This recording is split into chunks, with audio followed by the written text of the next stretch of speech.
Hey everyone, I hope you're all having a good time out there in internet land. I just finished watching Sly Lancey's video for his Sly 5 story. Check out his channel and the video he does for that. Ton of cool stuff on his channel. And I got really inspired to make a Sly 5 story myself. So this is what my proposal would be for a new Sly 5 concept. Sons of Thieves. So before we go over the level layout and game design, let's go over all the relevant characters in this idea. For returning characters, we have Sly, of course, Carmelita, Bentley, Murray, Dimitri, and Clockwork. Whereas for new characters, we have Sunny Cooper, who's Sly and Carmelita's daughter, Slight and Common, who's been mentioned before, but will actually be represented in this game, and Urthwerk, Urthwerk. I put the UR there to reference the ancient city of Ur, because, ancient history and the origins and Clockwork's father and all of that. I figured it was very fitting. So let's get into the level layout and game design. So for the levels, they're going to resemble the classic Sly formula with open worlds and individual missions split between the ones that take place in the overworld and ones that take place in isolated cells. Collecting health crosses restores your HP. Collecting coins can buy you the gadgets from the Thief Net. And clue bottles will be here. They will unlock various extras and fun Easter eggs, as well as having their own achievements for unlocking each, of course. For the Sly levels, you'll only be able to play as him, whereas for the crew levels, you'll be able to play as Bentley, Murray, Carmelita, or Sunny. Sunny is going to control basically very similar to Sly, but with a limited use of a shock pistol that overheats, and you need to collect maybe some item for it to recharge it.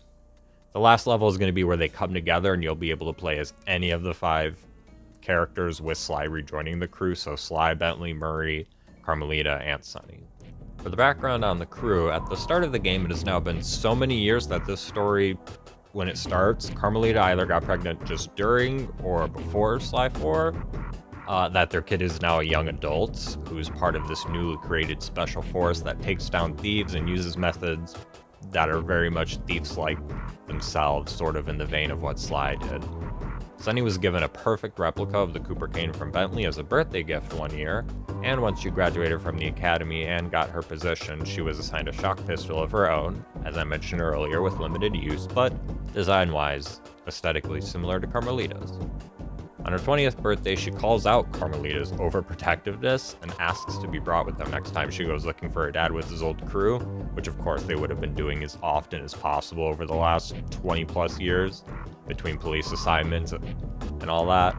Eventually, Carmelita will concede to Sunny, and thus the 4 will set out starting out with Carmelita's very last lead as far as groups who had any connections to Paradox from Sly 4 and thus may somehow know something useful. A shady hotel and amusement park owning crime family in Las Vegas is the target. Given that this is going to be a significantly new feel for gameplay given no Sly and 2 non-traditional members of the crew, each level from a gameplay standpoint should introduce you to the fun possibilities of each character, whereas for the story, the gang will slowly take down the families, like the evil family, that I was talking about. Their name is just going to be the family for now. I haven't come up with a creative name. Their control of the area with the guards, stolen businesses, etc., will be taken down, accumulating in a showdown of sort of at the New York style place with a statue and roller coaster and all that against the family who are taken down, but sadly don't have any info on Sly's whereabouts, sorry. While exploring this level, if you choose to get all the mystery bottles, by the way, you unlock a bonus cartoon, much like the very little extra animated short films for Sly 2 and 3, if you know what I'm talking about. For the background on Sly's side of the story, Urthwerk, as I mentioned earlier, being Clockwork's father, would end up having been the first being in this world to make a stone calendar, and thus was praised as the best astronomer in the world, and thus unfairly would expect his children to literally be the best in whatever field they enter. They could enter whatever field they pursue, but he was very unfair to them as far as being the best TM. Being the firstborn of the 3 siblings, Clockwork took a long time choosing a career due to the pressure as he interpreted his father's demands as centering around the sort of difficulty and struggle of it, i.e. the harder a task is, the more you struggle, the more impressive it is, TM. whereas his two siblings viewed it as incentivizing them to create brand new fields, much like he did, because they'd be the only one competing in it, at the start at least, and thus immediately the best by default. While the exact object itself, stolen, is lost to time, it is known that during this time period, something valuable was stolen from the family's household, and while the thief was never found, the family did find hints that whoever did it was affiliated with the state of Egypt, ruled by a Cooper ancestor at the time. Clockwork, having little else to go on, blamed him, and with ideas of getting back what is stolen and exposing dark state truths to its people, chose his career as a thief, sort of a Robin Hood-esque type, ironically enough. However, he would never get his father's admiration in his field, unlike his siblings, as not only were the Coopers always slightly better than him, TM, at the profession, but Clockwork never succeeded in finding, much less retrieving, the stolen item, thus explaining how we got our Clockwork in the games. Over time and countless failures, this would have led to, burning hatred of him and the Cooper line, both encouraging his mechanization at what were generally noble goals, merely misdirected at the wrong target into outright villainy. So the intro cutscene for this level shows us Sly lost in a desert with angry Clockwork thinking he's a servant of the Pharaoh because, Cooper looking, but is stopped by his father angrily. Both because, A, if he just killed Sly and left him there, then that would give the entire kingdom reason to declare war on their family if Clockwork is correct, that Sly is under the Pharaoh's service. But also by demanding of his children to be the best, he views a thief killing other thieves rather than stealing back from them as lesser. He scolds Clockwork, and when he demands Sly and Clockwork go back and steal what was stolen from them, Sly is really way too outmatched to throw a fight about it, as while clearly Earthwork is not going to have Sly's body to be found, he never said anything about not killing Sly himself.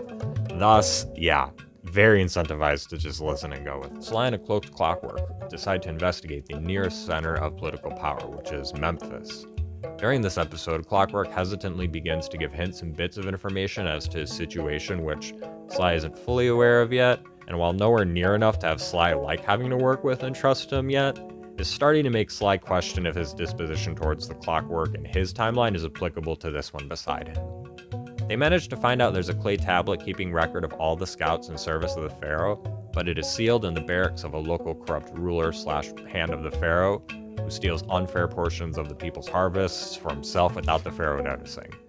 Sly and Clockwork won't notice that second bit without the Pharaoh noticing, but we'll show the player that so the player knows that in cutscenes. Of the 3 Egypt levels, this should feel the most urban, as ancient cities got pretty dense, and that would be great fun as a world space, of course, for a Sly game, with the clue bottle unlockable of this level being the Sly 1 soundtrack for the Cooper radio, which you will eventually unlock. Ultimately, across several missions, you as Sly with Clockwork helping take down the corrupt thief of food and all that, get a hold of the tablet.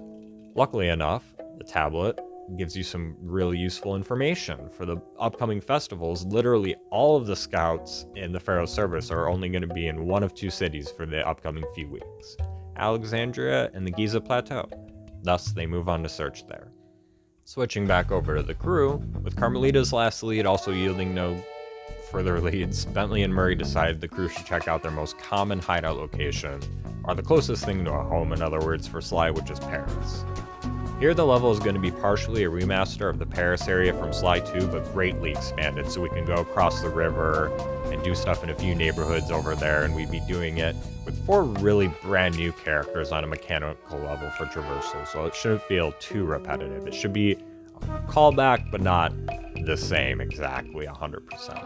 Because between Bentley's wheelchair and Murray's ball form, they'd both feel drastically different than they did in Sly 2. Plus, both Carmelita and obviously Sunny have never been playable in this world space, so obviously they're going to feel pretty fresh. When they first pull into the hideout, Dimitri, who's with them and kind of giving them satellite info in the background, sort of like he did in Sly 4, informs them over satellite that someone who used to be a big fan of his old club that was selling bad spices to people has taken over the place and is imitating what Dimitri used to do there.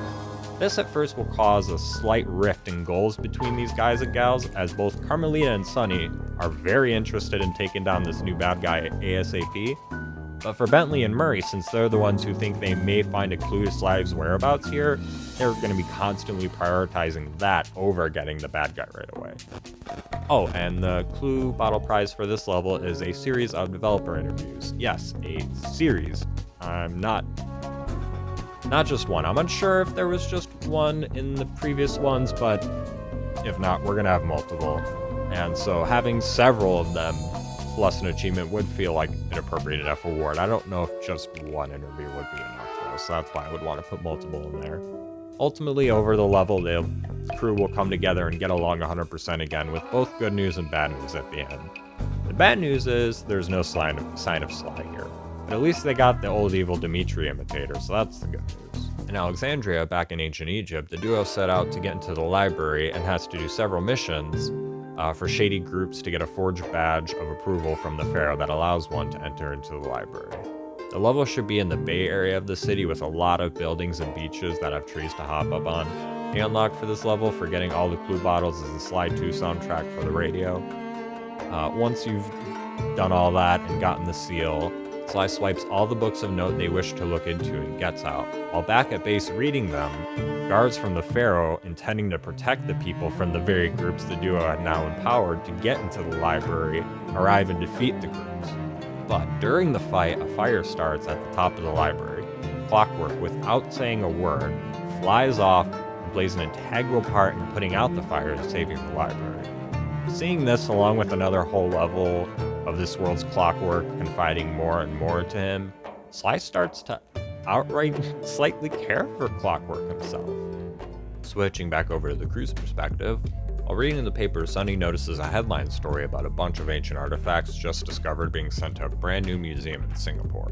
Since the rest of the crew's leads have turned up nothing, the rest gladly agree to go with her there. Once they scout out the area, they find out the museum is actually a public one they can freely walk in, and whichever character you're playing as will eventually come across a worker in there pushing a cart of some of these artifacts not on display to the basement. And during that, you're going to be able to get a glimpse of a tablet that has the Cooper symbol on the back, but you're unable to see what it says on the other side before they go past the door and shut it behind them. Despite Carmelita's hesitancy, it's going to be clear that they need to break in and get a look at that tablet, if not outright steal it for the time travel, because they need a material from that time to travel to it.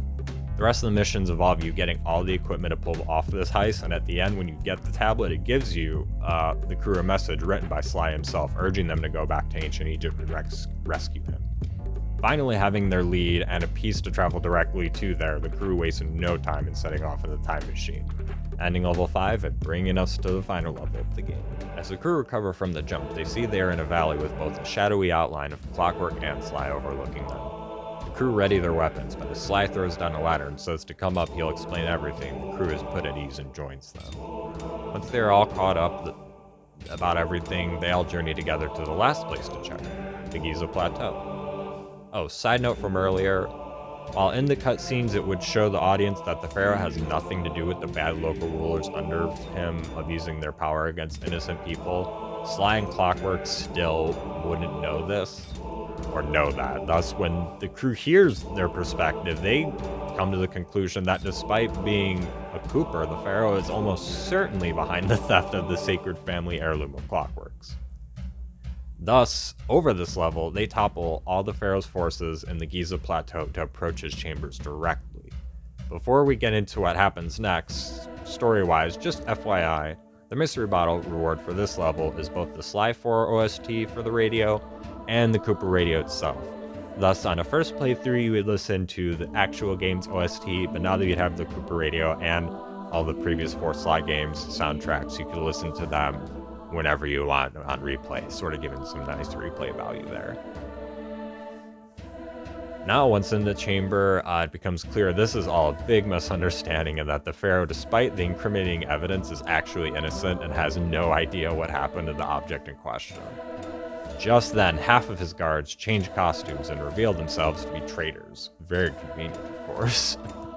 This would result in a lemonade bar style fight with you switching between everyone except Clockwork as you take down the betraying guards.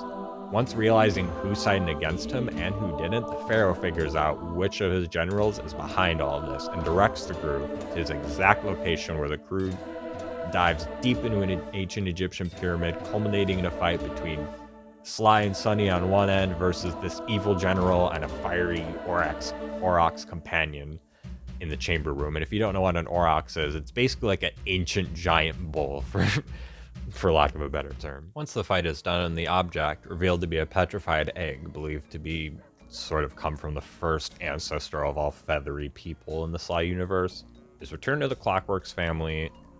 Side note, we're never going to divulge whether it actually is or if it just resembles it.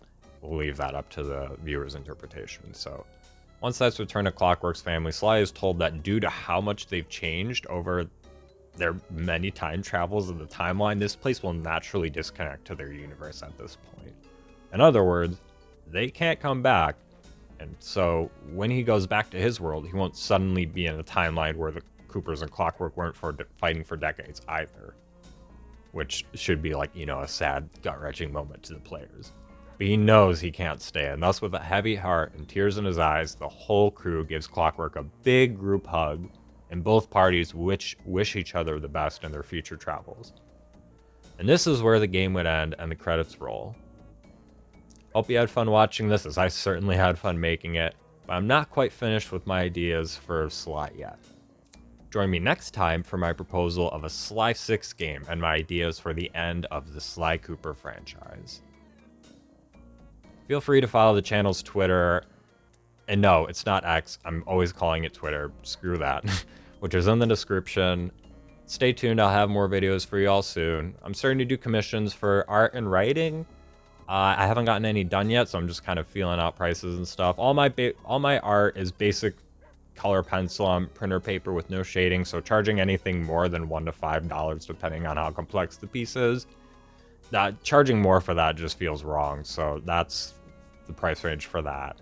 And then for writing, I do my stuff on Google Docs due to my sloppy handwriting, so I charge a buck per page. So if you ask me to write a script or mini design doc for you that takes me, say, 15 pages to type down, it costs you 15 bucks to give you.